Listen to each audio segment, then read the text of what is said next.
Here I've got GEOTEL Pace to Lite, and let me show you how to add a screen lock on the following device. So at first let's open list of all applications, then find and select the settings, then go to the security and choose screen lock, which is the first tab.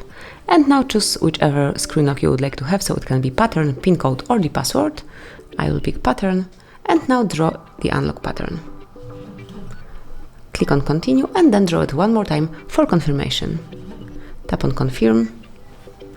And finally decide what about your notifications. So you can pick show all notification content, hide sensitive notification content, or don't show notifications at all. And I will pick the middle option, click on done. And that will be all. From now on, you can unlock your device with this lock screen only. So that would be all. From now on, you have to provide your device with pattern once you want to unlock it. Congrats. Thank you for watching. Please subscribe our channel and leave the thumbs up.